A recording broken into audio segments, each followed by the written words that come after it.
In this video, we're going to show you how to get a wide plank shiplap look with hardy planks. We wanted the shiplap look, but we didn't like the cost of the shiplap. Wood's quite costly right now, and a hardy plank is not. The hardy planks here, we're at Lowe's. It's a smooth surface front, and we got $9.98 a board, which works out to $1.38 per square foot. We found the shiplap board, and it's roughly the same width, but it's only 8 feet long, and it's $13.98 or $2.99 a square foot. So that's over twice the price. So we're saving a good chunk of change doing it this way, but the downside is it's going to take a little bit longer. But if you were a do-it-yourselfer like we are, you trade time for money. That's why you're doing it yourself. A couple added bonuses to using the hardy planks is the durability. The fire rating on this stuff is a lot better than shiplap wood, of course. And when you're putting pictures on the wall, you just got to drill a hole into it and just oversize the screw a bit, and that's not going anywhere. Another added bonus is it's really hard to dent this stuff. We just want to say thank you for checking out the video, and yeah, hope you enjoy it. When we bought this house, the whole interior had panel boards on it, and we had options. We could drywall it, or we could do the shiplap look. We went with drywalling all the bedrooms just because it kind of gives it a nice homey feel, and then all the common areas such as the kitchen, the living room, the dining room, and the bathrooms and laundry room, we're going with the shiplap look. You'll see here we had to repair some popcorn ceiling, and I scraped it all smooth, so we're just going to glue and nail the boards right on. Some of the tools we'll be using will be a brad nailer, and I'm using 18 gauge. I'm using 1.5 inches. That way we're not accidentally hitting any pipes or electrical in the wall. Then you just have whatever common compressor you have. Doesn't have to be anything too fancy. It can be quite small actually. One of the most important things is your construction adhesive. It says it's made for drywall, but it'll stick to anything as it's written down here. The reason I went with this one is because this one was $6 a tube and the other ones were $9 a tube. When you're doing a whole house, it adds up. You'll also need, this brand's Diablo, but I'm sure you can find another brand, but it's a fiber cement jigsaw blade. If you try to use regular blades in this fiber cement, it is technically a form of concrete, so you'll wear them right out fast. So I suggest this, that way you can cut around all your light switches and receptacles. And the jigsaw blade obviously goes in the jigsaw. Hammer, pry, a finished nail. Now I'm just using these for a spacer in between each hardy plank. A true level that actually works. And safety glasses, because safety comes first. More tools, you'll want your speed square, pencil, measuring tape. One more tool that's not necessary, but I have it, and it's one of my favorite tools, is a laser level. So if you're jumping from wall to wall, or opposite wall, and you're missing a wall, you're gonna want this to make sure all your boards line up. We're gonna need some caulking. Use whatever kind you want. I suggest don't use the cheaper stuff, because if it shrinks on you, you're gonna have to caulk it twice. I highly suggest that you have a miter saw. It'll make life a lot easier for not only speed, but the accuracy of cuts. And then some sort of sandpaper, just so you can sand the edges. So I ended up finding a blade that was made for hardy panels and hardy planks, and it cuts so nicely. You can't cut this stuff with a regular blade. You're just gonna burn it out and cause all sorts of smoke and mess.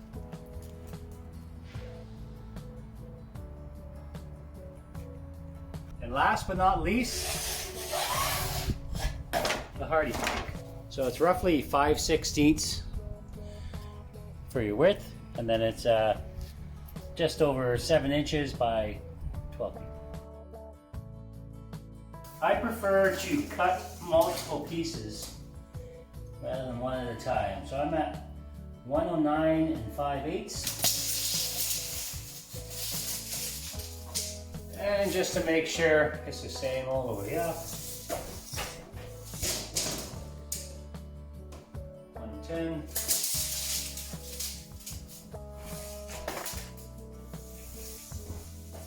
Old houses. And 107, 109, and 7/8. So I'm gonna go ahead and go 109, 5/8 like the bottom, because the trim that I'm sticking around the doors is 3.5 inches wide, so it'll cover any discrepancy here. But the ones on that end of the wall, they actually have to touch the wall and butt up perfectly.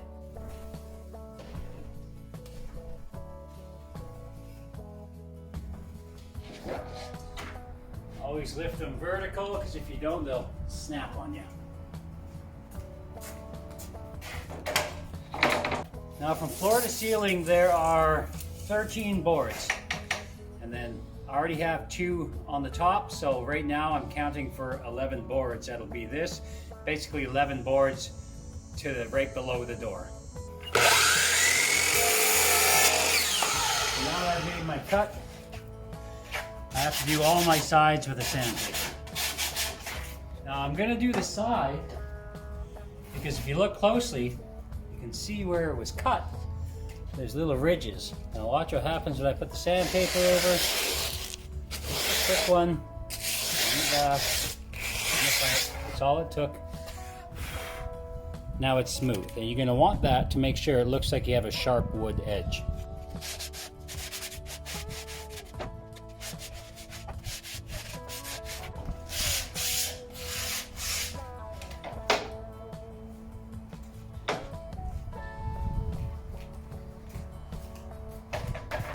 Always keep all of your trim ends here, because you can patch them in wherever you can.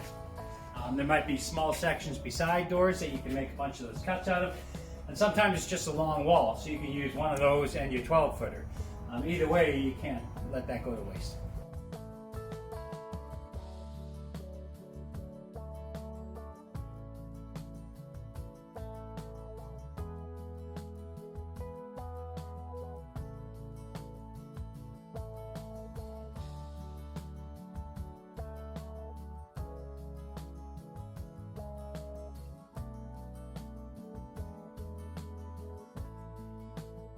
Some of you guys might not have well-worked hands with calluses.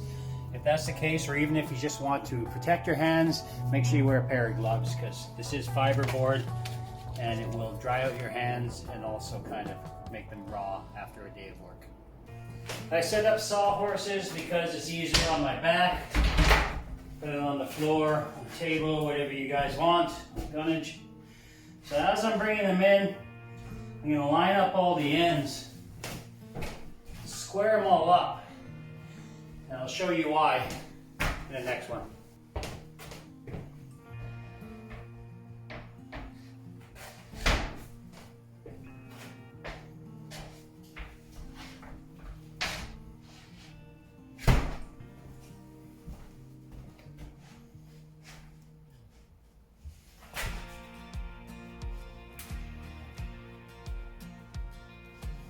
So the reason for stacking them up nicely at the end like that is so we can pre-mark our lines where our studs are before the boards come this way.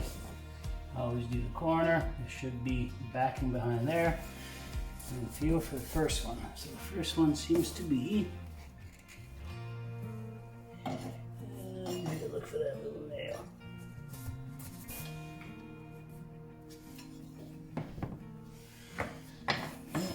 I'm going to move to the next one, then just measure 16 inches back.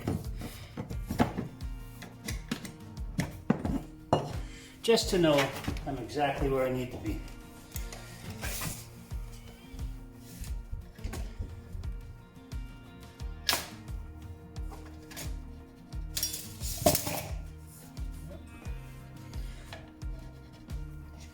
This house has 16-inch on center studs in the interior walls. Here's another one.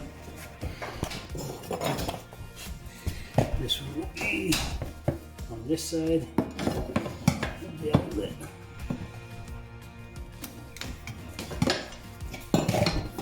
This one.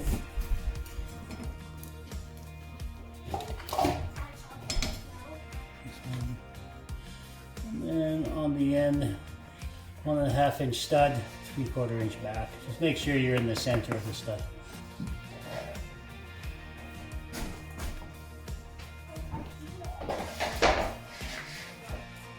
So I'm going to transfer these marks onto this side.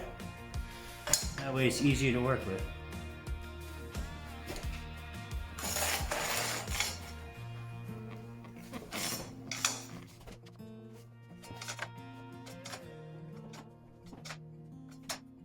So now I'm putting it on this side so it's easy to see it, and because most houses, if they're built properly, the studs will be completely vertical and plumb.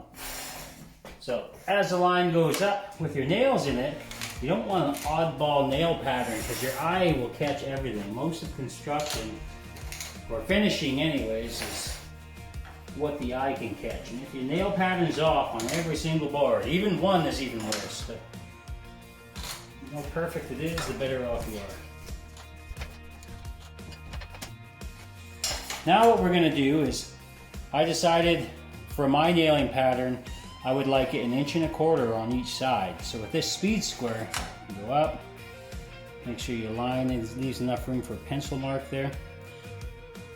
1.25 inches. And on my speed square, it's 6. 1.25 inches, 6. So I just go 1.25 inches up and then 6. And move my way down the line.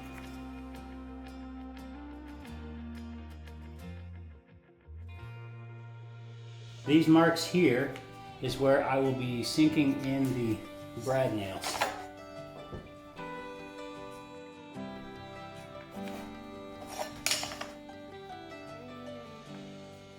Since I've done all the way around the house already, you'll see from here, it's just touching. Now if you look to your right, you'll see that I was able to match it up. This is spanning the whole dining room and kitchen, going around the whole house. So I'm very blessed to have this line up because it's not always so nice. The problem that we'll have if they don't line up, or if you don't compensate for it to line up, if you see up here, and it matches up above the door for what I've already done following that other wall, it'll be way off. And if it's way off here, you're gonna have to do some damage control. So let's just limit that. What I'm gonna do with the 3.5 inch finishing nail I was telling you about is I'm gonna have my first spacer. I basically want the board to go underneath this one and touch this. That way I know I'm where I need to be.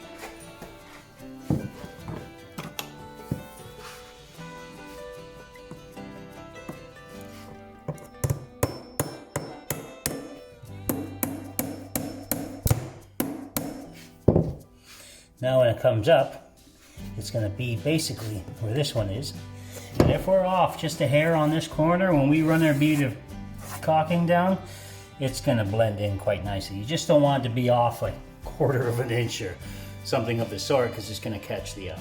But you have a little bit of wiggle room. So the match up on both sides of the door, I already know that from here to here is almost perfectly level. So I'm going to put this in here. And then that level will go on top.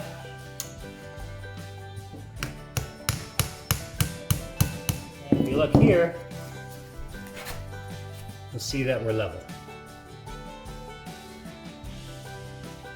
When we're picking up the boards to put them on the wall, make sure that we pick them up the correct way and put them on, because if you're upside down or backwards, your nail pattern will be off.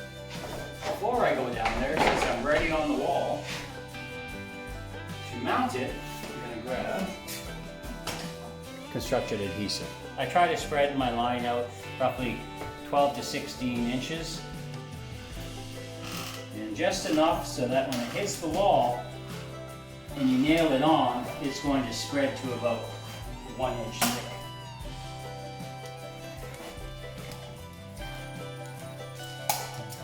Knock the end. If you're a beginner, take the pressure off so that it stops squeezing out. Like that.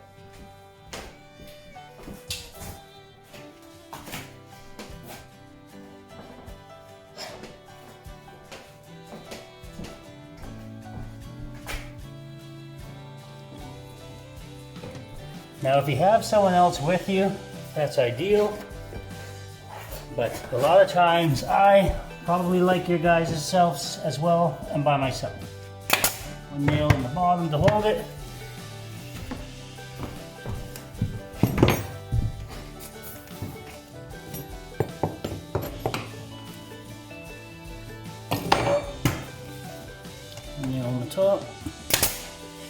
Now, because it's a long board, it is going to sag.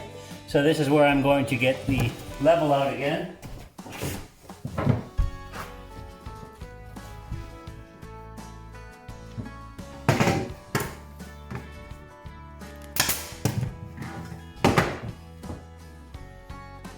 And the 4-foot's working better for this wall. There you go. Make sure you push it into the wall, take the slack out.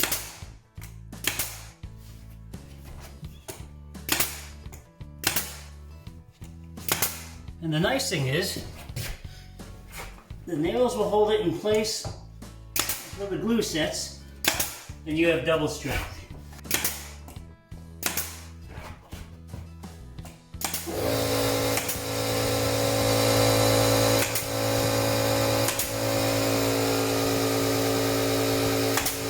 Now that nail's already in for the spacer for the top board, and we'll just space them out through the wall. So we'll make sure that it won't bow as we're going down, and that you get a uniform space, like so, all the way down. And I'll throw in one more. We're only trying to tap these in the studs so it just catches, because you're gonna have to pull this out every single time, right? Like, I can't get it out with my hand unless I pull hard, and that's just perfect. And now that we're on the next board, same thing. Line up to our existing marks. 6. And 1/4 6. So I measured from the bottom up to here. Make sure you account for this spacing, because you're measuring off the top of the other board, and this is about 1/8 of an inch. Or else you'll be off. And it's important because the way the electrical boxes come, I go right to the edge where that little metal tab is, where the screw or bolt goes in. So there's just enough room, that way the tabs of the electrical outlet itself overlap this so you can tighten it down properly. Some people are good enough with the jigsaw to go at an angle and try to work your way in, but I don't like the mess you could potentially make. So.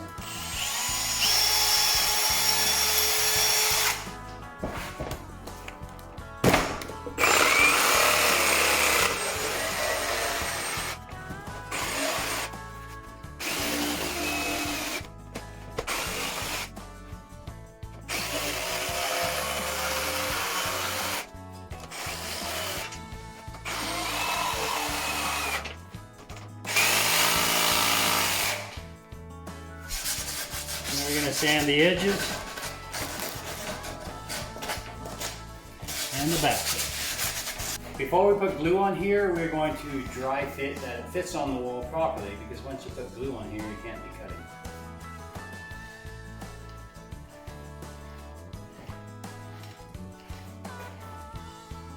Glue all the way around those. Because we're only going to be nailing on one side, you want something to be holding the other side with enough strength. As you can see, it turned out just right. And I wanted it close enough. Probably could have had this a little lower, but it is close enough that when the screw's in there, it still has backing behind it, and that's the idea. And then your plate will cover the rest of the hole. Now, just be on the safe side. Every few rows, I check that I'm good. That right on the top of that board? Yep. Perfect, all the way from that side of the door to this side of the wall. That's what we're striving for. You can help it, don't get it too close to the edge of the board, because it'll come out the cracks, and then you got to clean it out before you pop it.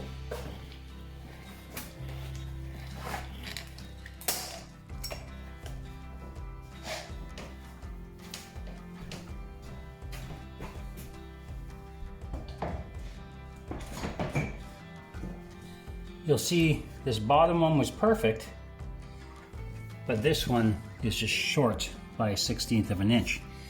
I used to go like this, but then I realized that by the time you get to the very top, it all balances out anyways. So if you put this one here, you will get a fatter board that'll bring you in level all the way across.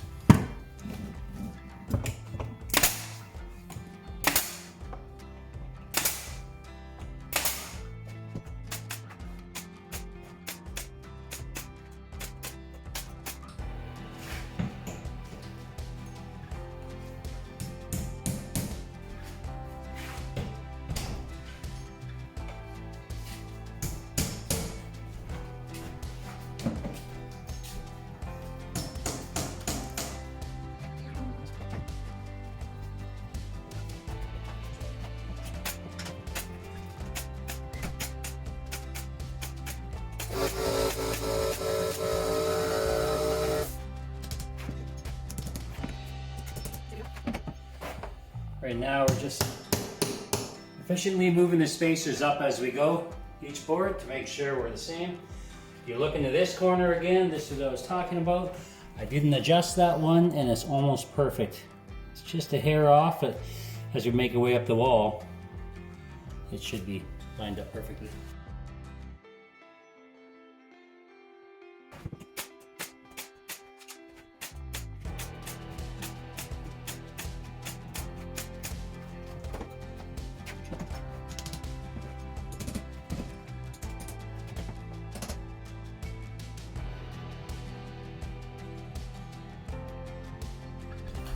There's two ways of doing this for measurements.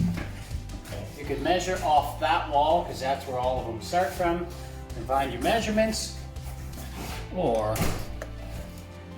you can just overlay it and do it this way. If you're new to this do-it-yourself stuff, be very careful having these open. Better yet, just shut the breakers off. Now, I want this board to be just below this screw here, right there. So at that measurement, I have 1 1/4 all the way to above it to 5. So 1 1/4 to 5. So because we had the spacer in there, and we're going to have that nail, the nail is roughly 1/8, so we actually have to move it down that 1/8 because we were going from the top of that board. So from here, 1 1/4 will be 1 1/8, and 5 will be 4 7/8. 1 1/4 will be 1 1/8, 5 will be 4 7/8.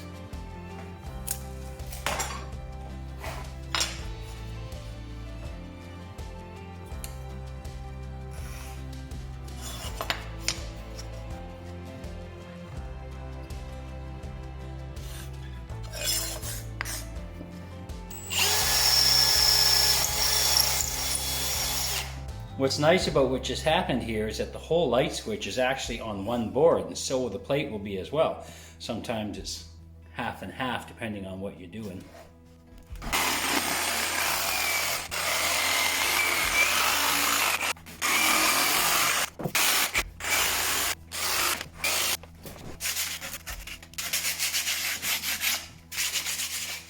And now we'll dry fit it to make sure we didn't mess up.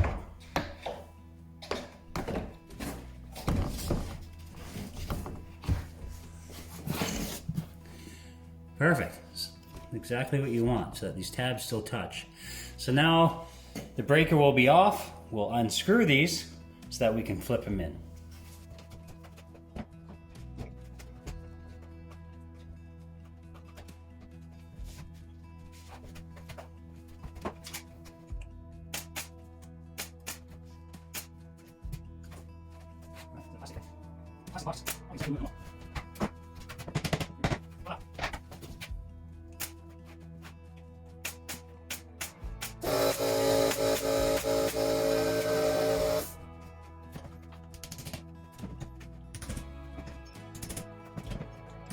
So if you see inside this hole here, originally they had a single gang here and a single gang here. So what I did was there was enough slack in the wire, I ended up moving it down, put a double gang box here.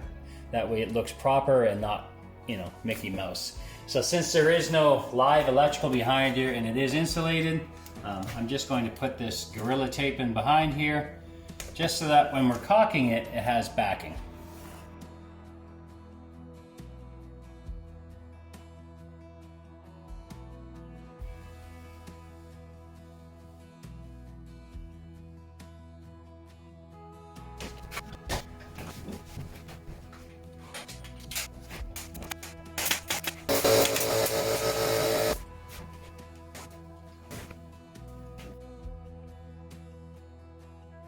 When I put the level on last time, I was just a hair off, so put this corner in, and I'm going to correct what we have going on.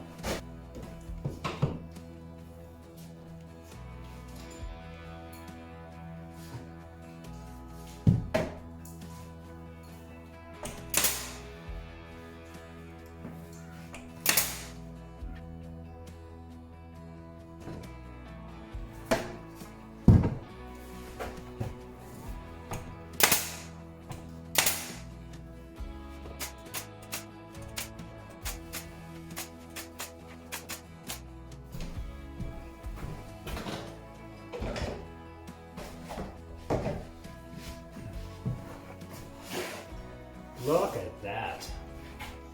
Not too shabby. Not too shabby at all. It's not perfect, but the eye won't catch it once we fill it in the cup.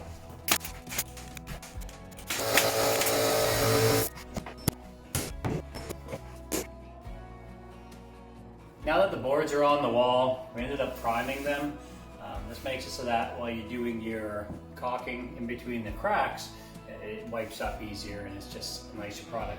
So what we also did is we made sure we grabbed the paintbrush and paint inside of the cracks here too. So when you apply the caulking inside of here, the dryness of the hardy plank does not absorb the moisture, because what will happen, and I've done it more than once, is if we don't do that, it'll separate the caulking.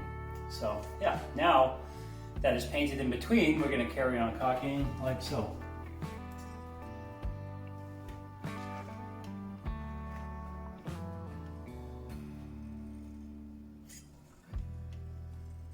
It is very tedious to do the caulking of all the cracks, but just remember the savings that you're saving.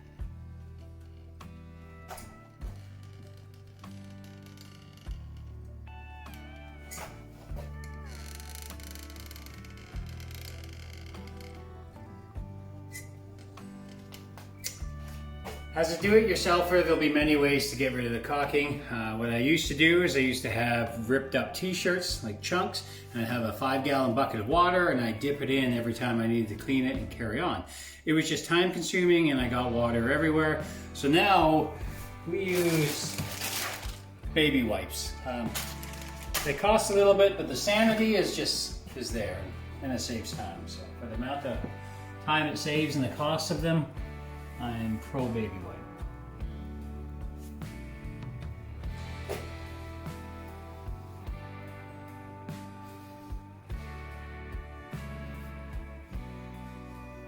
Just make sure you don't get too much going, because it'll make a mess on the wall. You'll see there's a little bit of waste here. I could be a little more frugal inside the wall, but I don't want to have to do it twice. The cost of this little extra bit of caulking is cheaper than time.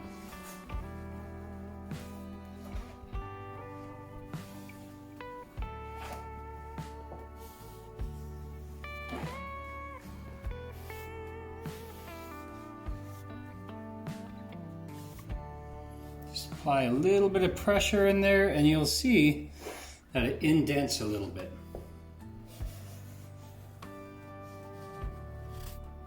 Once it's actually dry,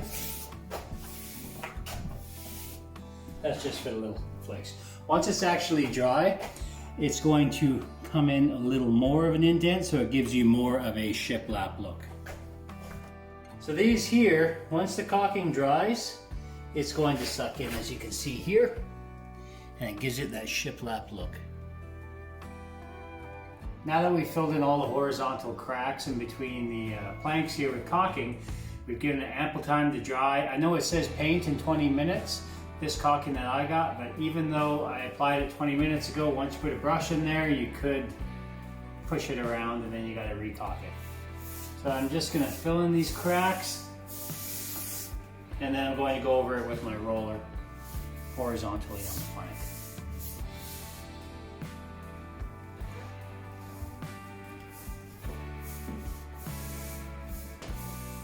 Here's the finished product. Ended up putting 3 coats of white paint on here because what we painted in the cracks here was showing through. Turned out quite nicely with the 3 coats. On the casing and the trim, what we used was a high-grade 1x4, and it kind of has nice hard edges to go with it. And then caulked the edges and touched up our final line here and cut it all in nicely.